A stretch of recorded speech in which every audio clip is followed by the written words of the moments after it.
আসসালামু আলাইকুম। আমি জেসমিন নেওয়াজ আমার কুকিং চ্যানেল থেকে আপনাদেরকে জানাই স্বাগতম।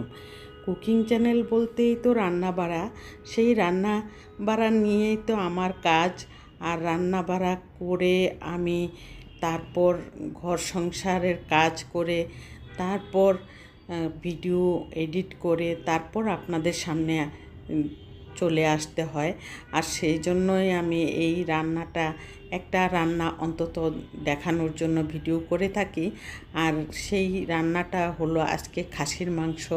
এই খাসির মাংসটা রান্না করতে যা যা লাগবে সব কিছু আমি নিয়ে সুন্দর করে সাজিয়ে নিয়েছি। তারপর শুধু রান্নাটা বসিয়ে দিব আর একটা একটা করে মশলা দিয়ে দিব। এখানে হলুদের গুঁড়া, মরিচের গুঁড়া, ধনিয়ার গুঁড়া, এখানে ধনিয়ার গুঁড়া যেখানে দেখছেন সেটার মধ্যেই মরিচের গুঁড়া, তারপর জিরার গুঁড়া সব কিছু নিয়ে আমি রান্নাটা বসিয়ে দিয়েছি। আর বসিয়ে দেওয়ার সাথে সাথে পেঁয়াজটা একদম ভাজা ভাজা হয়ে আসছে, তখনই আমি হলুদের গুঁড়া দিয়ে নেড়ে চেড়ে তারপর পানি দিয়েছি। বেশিক্ষণ রাখা যাবে না হলুদের গুঁড়া দিয়ে, কারণ তাহলে তেতো হয়ে যাবে। আর সেই জন্য আমি একটু পানি দিয়ে তারপর অন্যান্য মশলাগুলি দিয়ে থাকি।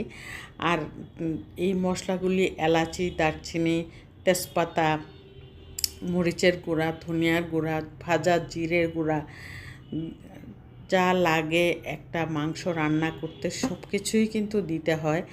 আর সেই মশলাটা যদি মজা হয় তাহলে মাংসটা অবশ্যই মজা হতে বাধ্য। আর সেই জন্যই আমি রান্নাটা এইভাবে কষিয়ে রান্নাটা করি। এক এক সময় এক এক রকম করে রান্না করার চেষ্টা করি। বেশি মাংস যদি হয়ে থাকে তাহলে প্রায় 2-3 কেজি মাংস যদি হয়ে থাকে তাহলে কিন্তু আমি হাতে মাখিয়ে রান্নাটা করে নিই। আর যদি মনে করি 1 কেজি, 1.5 কেজি, 2 কেজি মাংস হয়ে থাকে তাহলে আমি মশলাটা কষিয়ে রান্না করার চেষ্টা করি।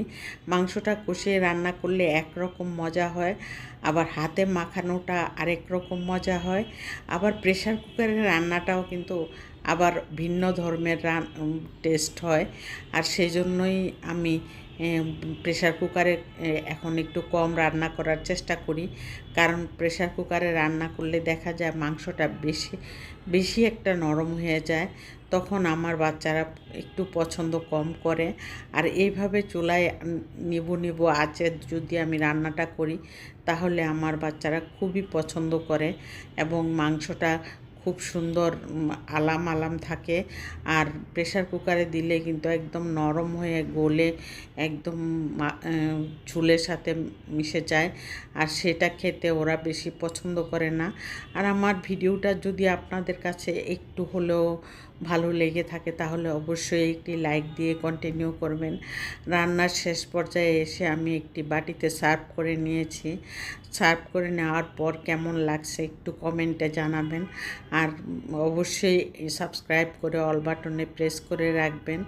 আর এই রান্নাটা কিন্তু দেখতে যেমন লাগছে খেতেও কিন্তু সেই ধরনের মজাই হয়েছে, সেজন্যই